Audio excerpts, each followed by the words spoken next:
Hey hello അസ്സലാമു അലൈക്കും. കുറച്ച് ദിവസമായില്ലേ ഒരു ലോങ് വീഡിയോ ഒക്കെ ഇട്ടിട്ട്. ഇത് നബിദിനത്തിന്റെ പിറ്റേ ദിവസത്തെ വ്ളോഗാണ് കേട്ടോ. ഇത് രാവിലെ എണീക്കണതേ ചെവിവേദന എന്ന് പറഞ്ഞിട്ടാണ്. ഇന്നലെ നൈറ്റും ഇതേപോലെ ചെവിവേദന എന്ന് പറഞ്ഞിട്ട് ഭയങ്കര കരച്ചിലേനു. ഇപ്പൊ പനിയൊക്കെ ഒന്ന് വിട്ട് വരുന്നുള്ളൂ. അപ്പൊ അതാ പുതിയത് ചെവിവേദന. മോർണിംഗ് തന്നെ ഇവിടുത്തെ ഹോസ്പിറ്റലിലേക്ക് വിളിച്ചു നോക്കിയപ്പം ENT ഇപ്പോഴൊന്നും വരുന്നില്ല പറഞ്ഞു, പീഡിയാട്രീഷ്യനും ഇല്ല. ഇവിടുന്ന് 2 വീടിന്റെ അപ്പുറം ഒരു ഡോക്ടർ ഉണ്ട് കേട്ടോ. നമ്മളെ അംഗനവാടിത്തെ ടീച്ചറെ മരുമോളാണ്. ഒരു ENT ആണ്. അപ്പോൾ ഓരോരുത്തൊന്ന് പോവാ വിചാരിച്ചു. വിളിച്ചു നോക്കിയപ്പം വീട്ടിലുണ്ട് എന്ന് പറഞ്ഞു. അപ്പോൾ പിന്നെ ഓനെ എണീപ്പിച്ചിട്ട് ചായ ഒക്കെ കുടിച്ചിട്ട് പോവാന്ന് വിചാരിച്ചു. ഞാൻ പിന്നെ എണീറ്റപ്പോൾ തന്നെ ബെഡൊക്കെ ഒന്ന് തട്ടിക്കൂട്ടി റെഡിയാക്കി വെച്ചു. ചെവിവേദനന്റെ കൂടെ തന്നെ പല്ലുവേദന എന്നും പറയുന്നുണ്ട് ആ സൈഡിൽ തന്നെ. ഇനി നീരിറക്കാണോ എന്താണെന്നറിയില്ല. അങ്ങനെ ഏതായാലും ഓനെ പല്ലൊക്കെ തേപ്പിച്ചിട്ട് ഫുഡ് കൊടുക്കാൻ വേണ്ടിയിട്ട് ഒരുങ്ങാണേ.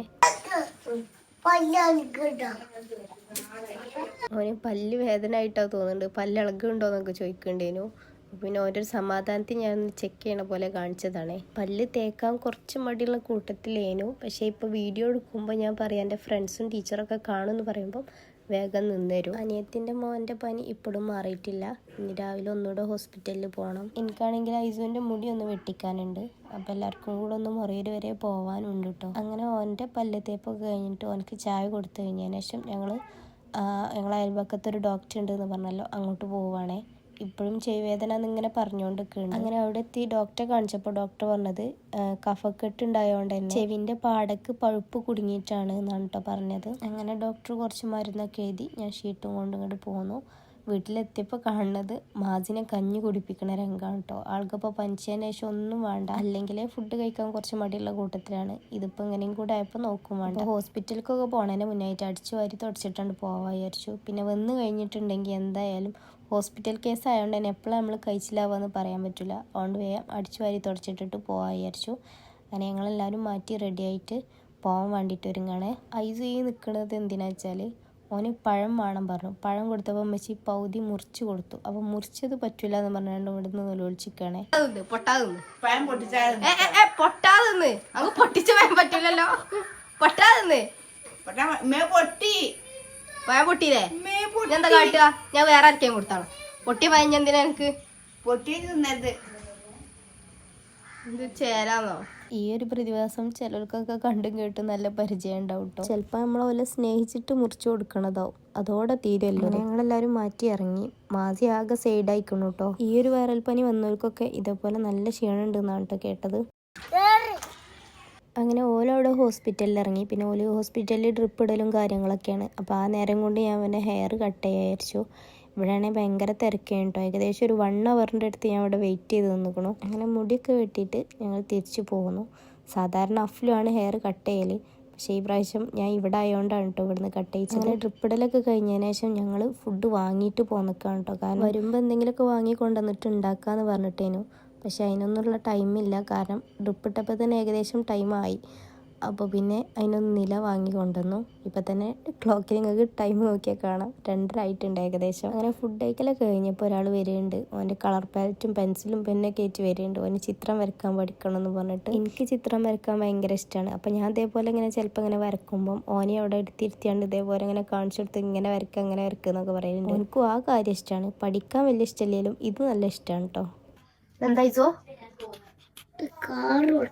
കാറാണ്? ഞാനോ കാറാണോ? എന്താ രണ്ടെണ്ണം?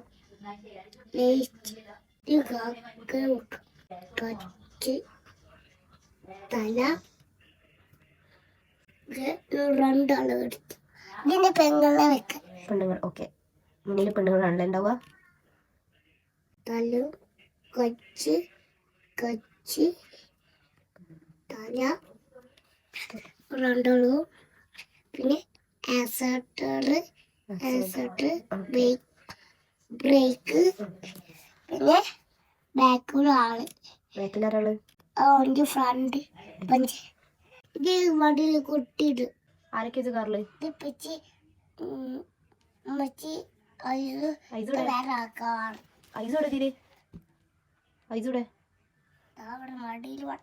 മടിയിലിരിക്കണേ.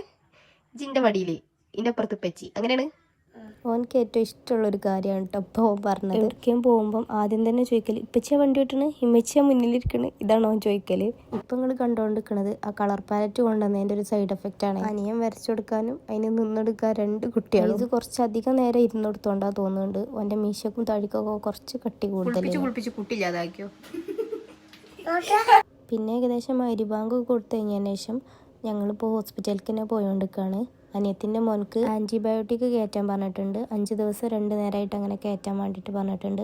അപ്പോൾ ഞങ്ങൾ അതിന് വേണ്ടിയിട്ട് പോവുകയാണ് ഹോസ്പിറ്റലിലേക്ക്. ഹോസ്പിറ്റലിൽ നിന്ന് തിരിച്ചു പോരുമ്പം ഇന്ന് മദ്രസിൽ അനിയൻ്റെ പരിപാടി ഉണ്ട്, ദഫ്. അപ്പോൾ അത് കാണാൻ വേണ്ടിയിട്ട് പോവാണ്ട് കേട്ടോ.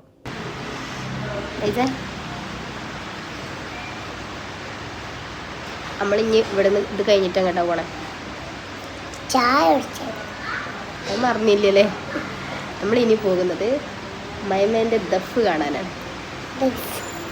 ദഫ് കാണാൻ ഞങ്ങളിനി ദഫ് കാണാൻ പോവാണ് പറഞ്ഞാളാ. അപ്പോൾ ദഫ് കാണാൻ ഈ മൈമത് എന്ന് പറയുന്നത് എൻ്റെ അനിയനാണ്. ഒരു രസത്തിന് വിളിച്ചു തുടങ്ങിയതാണ്. ഇപ്പം അങ്ങനത്തെ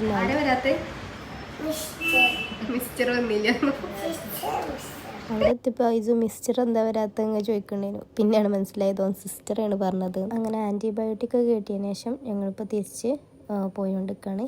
ഞങ്ങൾ ഇനി നേരെ മദ്രസ് കാണട്ടോ പോണത്. ഞാനൊക്കെ ഇപ്പോൾ അവിടുത്തെ പൂർവ്വ വിദ്യാർത്ഥിയാണ്. കല്യാണം കഴിഞ്ഞിട്ട് 7 വർഷം ആവാറായി. അതിൽ ഈ പ്രാവശ്യത്തും കൂടെ കൂട്ടിയാണ് 3ാമത്തെ പരിപാടിക്കാണ് എനിക്ക് ഇവിടെ കൂടാൻ പറ്റിയത്. അതിൽ തന്നെ 1ാമത്തെ പരിപാടിക്ക് ഐസ് ഭയങ്കര ചെറുതേനു, അതുകൊണ്ട് പോകാൻ പറ്റിയില്ല. 2ാമത്തെ പ്രാവശ്യം എനിക്ക് മഞ്ഞപ്പിത്തേനു, അതുകൊണ്ട് അന്നും പോകാൻ പറ്റിയില്ല. 3ാമത്തെ പ്രാവശ്യം ഇപ്പോൾ ഇതാ വൈറൽ പനിയും കൊണ്ടുപോയി. എനിക്ക് നല്ല ഹെഡേക്ക് ഉണ്ടേനു. പിന്നെ ദഫെങ്കിലും കണ്ടിട്ട് പോവാലോ എന്ന് വിചാരിച്ചിട്ട് വന്നതേനു. ദഫിൻ്റെ വീഡിയോ അതിൻ്റെ സോങ്ങിൻ്റെ കൂടെ തന്നെ ഇടണമെന്നുണ്ടേനു. പക്ഷേ കോപ്പിറൈറ്റിൻ്റെ ഒരു ഇഷ്യൂ കാരണം അങ്ങനെ ചെയ്യാൻ കഴിയൂല. ഇല്ല, ബാക്കിലുള്ളതാണ് കേട്ടോ എൻ്റെ അനിയന്. ബാക്കിലായതുകൊണ്ട് തന്നെ ആളെ എപ്പോഴേലൊക്കെ ഒന്നേ കാണാൻ കിട്ടണുള്ളൂ. അതുകൊണ്ടാണ് കേട്ടോ ഇങ്ങനെ കാണിച്ചത്. പിന്നെ പ്രോഗ്രാമിന് പോയപ്പോൾ കുറേ ആൾക്കാരെ കാണാൻ പറ്റിയിട്ടോ. കുറേ ആൾക്കാർ വന്ന് സംസാരിച്ചു. നമ്മളെ നാടനായതുകൊണ്ട് അധികം ആൾക്കാർക്ക് പരിചയപ്പെടാനൊന്നും ഉണ്ടാവില്ല, അറിയായിരിക്കും. എന്നാലും ഭയങ്കര സപ്പോർട്ടീവായിട്ട് തന്നെ സംസാരിച്ചു. എല്ലാ വീഡിയോസും കാണാനുണ്ടെന്നും ഭയങ്കര ഇഷ്ടമാണെന്നൊക്കെ പറഞ്ഞു. ഭയങ്കര സന്തോഷമല്ലതും കേട്ടപ്പോൾ. കൂടെ ഒന്ന് സപ്പോർട്ട് ചെയ്യുന്ന എല്ലാവർക്കും ഒരു വലിയ താങ്ക്സ്. അങ്ങനെ ദഫൊക്കെ തീർന്നപ്പോഴത്തേന് ഐസൊക്കെ ഉറങ്ങിയിട്ടുണ്ടേനു കേട്ടോ. ഏകദേശം 12 മണി ആവാറായിട്ടുണ്ട്. അങ്ങനെ ഞങ്ങൾ പിന്നെ തിരിച്ച് വീട്ടിലേക്ക് തന്നെ പോന്നുകൊണ്ടിരിക്കുകയാണ്. ഇന്നത്തെ വിശേഷങ്ങൾ ഇത്രയൊക്കെ ഉള്ളൂ. പുതിയൊരു വീഡിയോ ആയിട്ട് വീണ്ടും കാണാം. അതുവരേക്കും അസ്സലാമു അലൈക്കും.